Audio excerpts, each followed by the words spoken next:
As you stroll past the antique streetlights and brick facades of Matun Street, you may think that you're seeing a time capsule that managed to stay just as it was in the 19th century. But this beautifully preserved street didn't just happen. Without the vision, hard work, and cooperation of a small group of concerned citizens, you would be walking down a very different street today.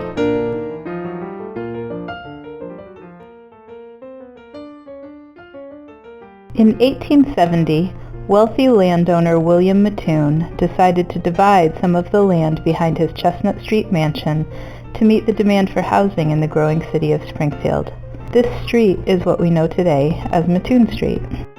In 1859, a group of men formed a syndicate, and they were interested in the development of a very high-class neighborhood, which would have certain regulations. It had to have really good style and design architecture, and it had to fit in. It could not just be a mediocre, cheap piece of construction.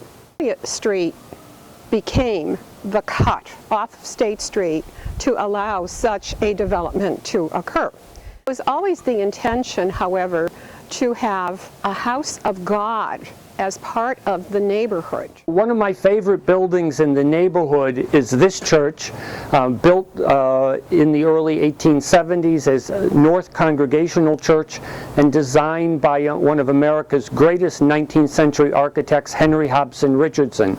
It's one of the most important buildings in the whole Pioneer Valley, and I just love it because in the spring when the cherry blossoms are in bloom, it's a sea of pink all around the church. And in the winter, when the snow clings to it, it's gorgeous. And as that architect critic for the New York Times, Paul Goldberger, described it, it's like a mother hen surrounded by its little chicks, meaning the buildings that have grown up around it. The windows in the church were designed by Tiffany, and it is, I believe, the only stone-spired church in all of Springfield. It stands very nicely at the end of the street, exactly where it was planned from the very, very start, and it's flourishing. It's absolutely flourishing. And it is a house of God, just the way people envisioned it to be as a presence in the neighborhood back in 1859 and in 1860.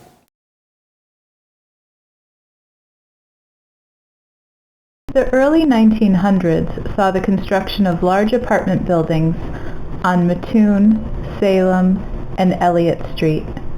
In addition to buildings designed to be apartments, some formerly single-family homes were converted into rooming houses.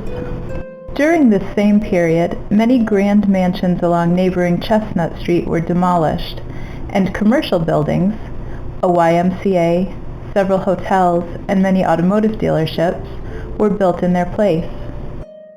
After the Great Depression of the 1930s, more of the once single-family homes in the neighborhood were turned into boarding houses. The 1920 census lists 150 people living on Matun Street, but by 1945 the population stood at 339. There were no new structures built during this time.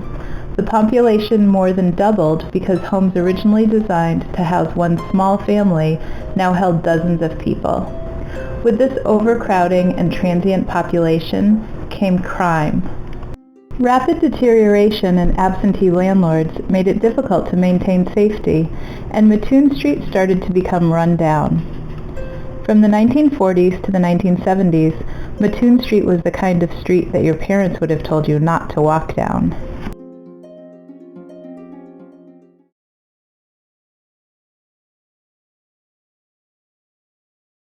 The late 1960s and early 1970s brought a nationwide trend of urban renewal and revitalization. 19th century neighborhoods and homes were being torn down in the name of progress.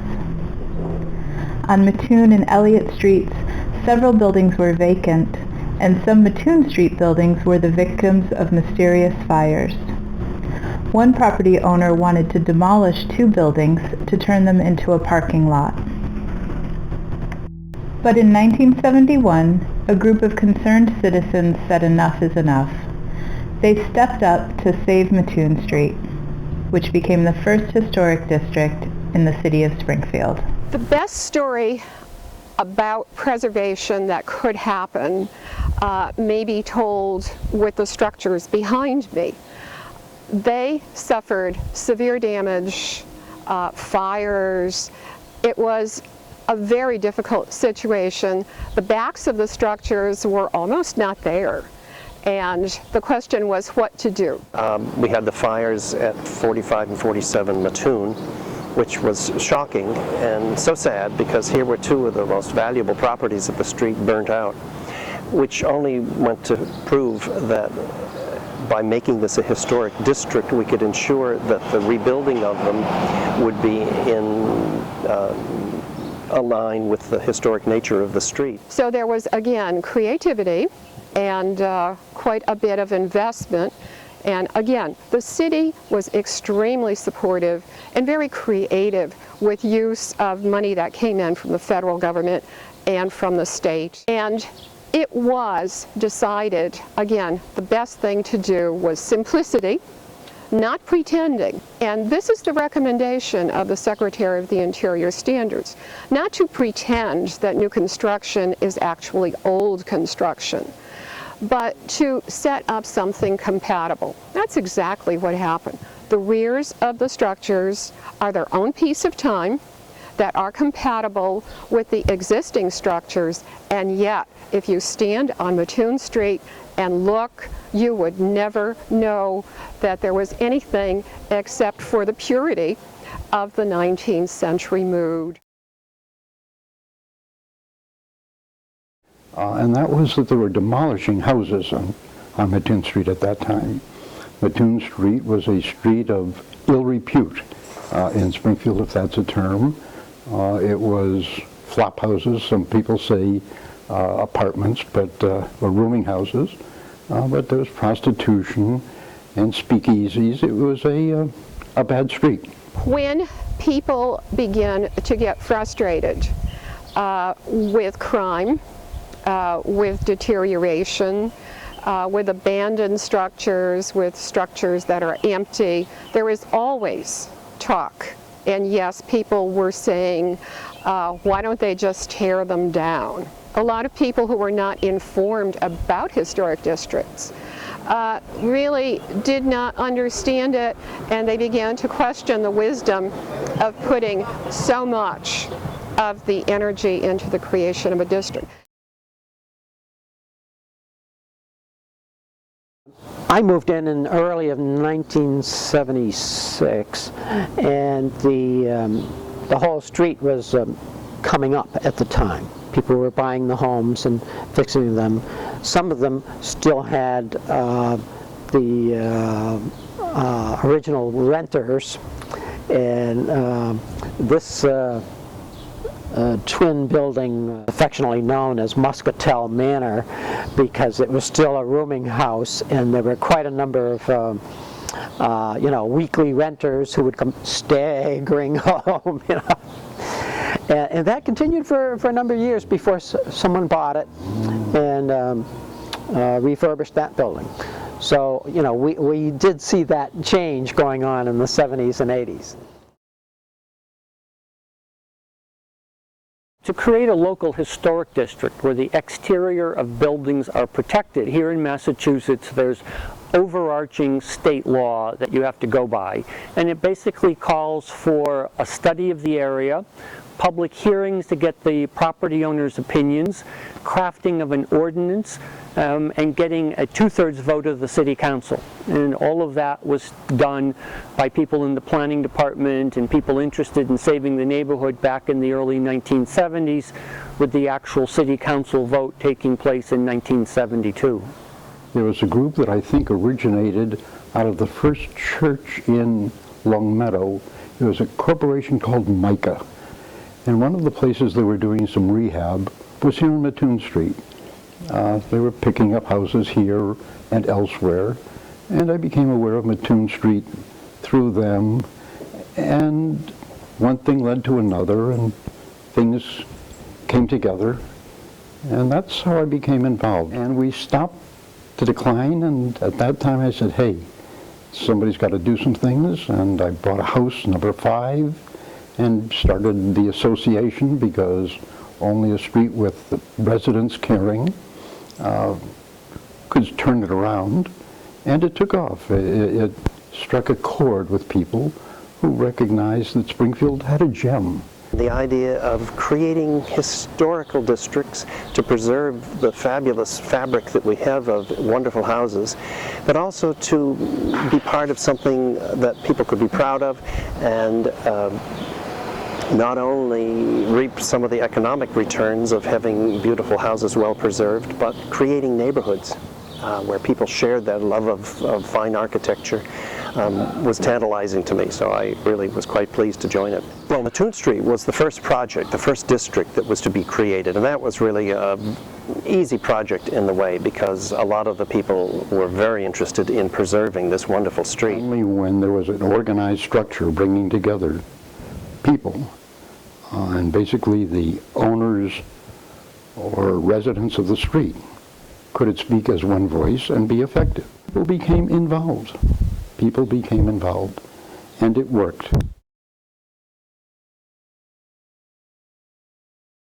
About the time that I moved here, much of the street was still fairly deteriorated. There were a few people who had begun buying and fixing up houses, and the city, besides doing that urban renewal plan to spur residential rehabilitation, also did a capital improvement. So where I'm standing right now used to be Salem Street, and to stop the amount of cars that came from Spring Street down Salem Street through Matun Street, they built this little park plaza here, and at the same time they installed all of the brick sidewalks as well as the decorative street lights and all of the London plane trees. So there was a major transformation of the streetscape coming up Matun Street, coming through the park and sweeping down this upper block of Elliott Street. And it was in really a dilapidated condition. As I said, we thought we were going to be able to do fewer things than we did, but we ended up taking every wall in the house out, redoing all the electrical in the house, changing over the entire heating system. There were a lot of changes that we made when we took over the house. It was considered vacant and vandalized. There had been 11 roomers living in this house. So when we went in, it was very, very dark. And that's what we had to overcome initially, because don't forget, we only really have lights on windows on one side, and of course the front and the back, but you don't have lighting on the entire other side. So right away my husband decided how he would design the entry. We took out the ceiling in the front, we opened up all the walls. He created these incredible arches that he handmade, so when you walk in the house there's all this brightness, and it goes up 30 feet. The carriage house, which was once an after-hours place, was partly a garage on the first floor, and you would gain access from my kitchen going up a back way to go to the after-hours joint, as they called it. And now it was an office, my husband's office, and now we've made it into an apartment, and it's a lovely, lovely apartment.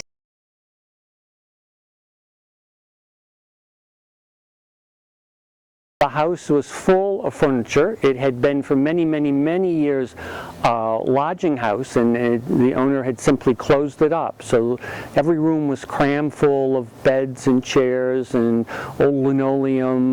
There were calendars from 1955 in several of the rooms. The front steps were falling down. Many of the rooms were painted unusual colors. Well, they were grand homes, of course, when they were built. Very, very high ceilings. The mop boards would be, yay high with an elaborate molding at the top. And you look at these doors. That's a walnut veneer that's a 1/4 inch thick. Parts of it were damaged and missing when I bought the house, and I had the doors removed, and I had a millwork shop make the 1/4 inch thick veneer, and then I took it to a carpenter to refurbish the doors. The Wright House was built by William H. Wright, who I believe he was the first resident, and he was the owner of the Massasoit Cigar Company, and I believe that that was on Main Street. Oh, the house was a funeral home as well.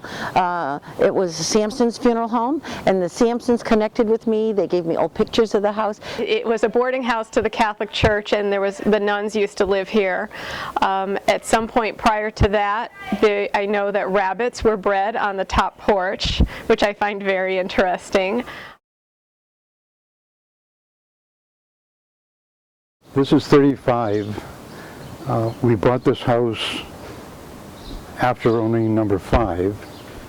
It was in disrepair, it had no tenants, and we purchased it because I always wanted to be involved on the street. There had to be a restructuring of the entryway to the lower level. Just so you'll know, the kitchens were in the lower level. That's where household things were done. And the back wall was bowing. It's a great house. There was so much renovation, there was such an awful lot of glitter and glow, except for a group of buildings which were like the missing teeth on a pumpkin. And there was great concern until Steve Haddad came along. And he decided very bravely, first of all, to work with the Mattoon Preservation Association, with city officials, with good architects, and just everybody that needed to be contacted. And he produced a wonderful plan that did not pretend to be one of the really nice old Victorian 19th century homes, but instead he very honestly constructed, designed a new modern condominium building that fit very nicely, but it definitely bows to the old architecture.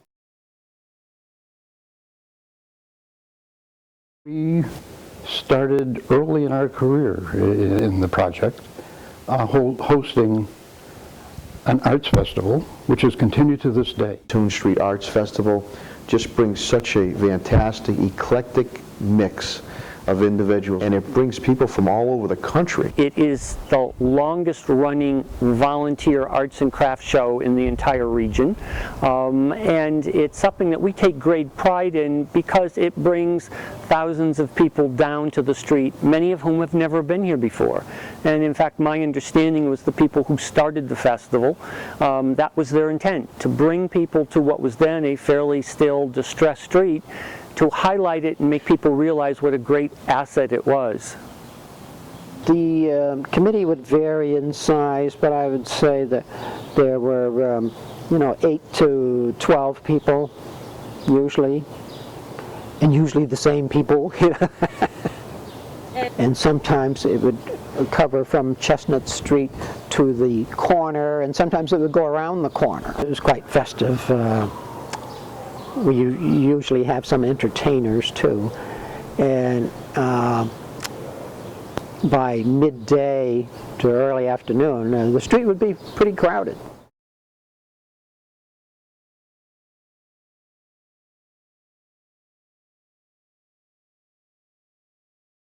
I moved here to 96 Elliott Street in 1977.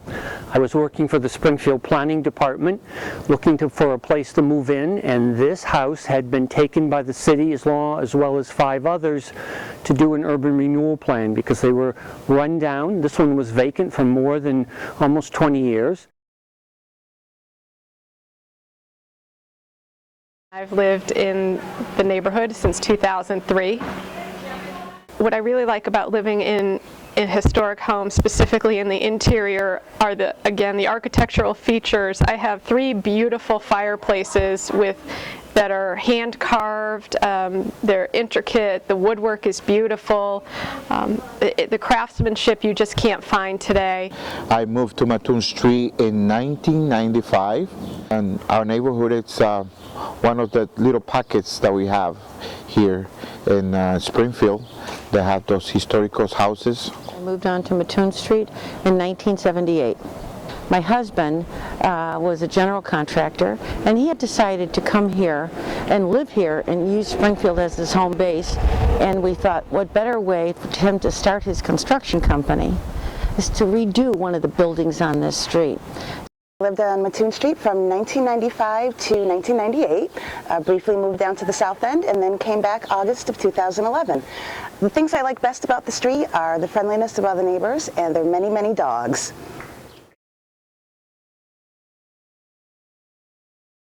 I fell in love with the house when I first saw it because between the front room and the back room was a huge archway with sliding doors, and I just thought it'd be a wonderful space once fixed, and it would be a great place to entertain.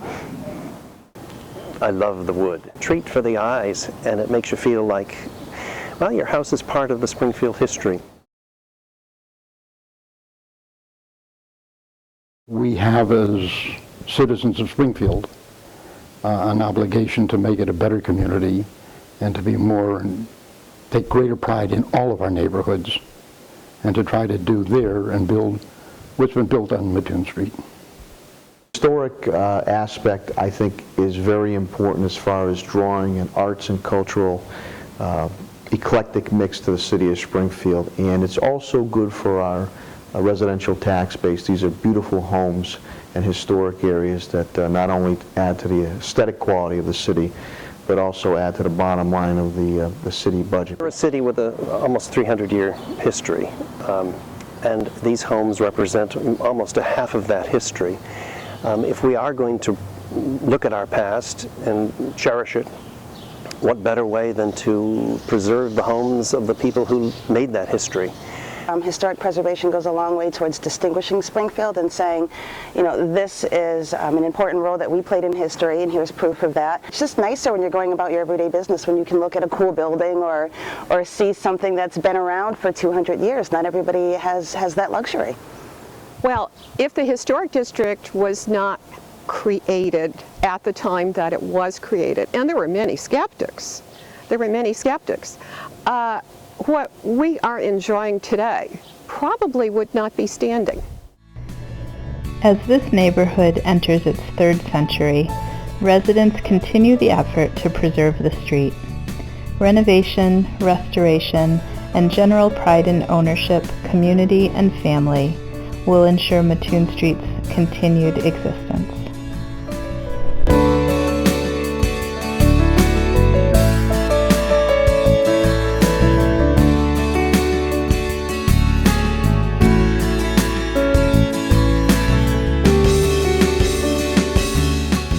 Yeah, there used to be some very good parties on this street.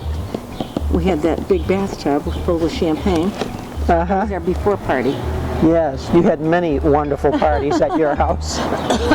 Good. Nice to see you. Nice to see you, Judy.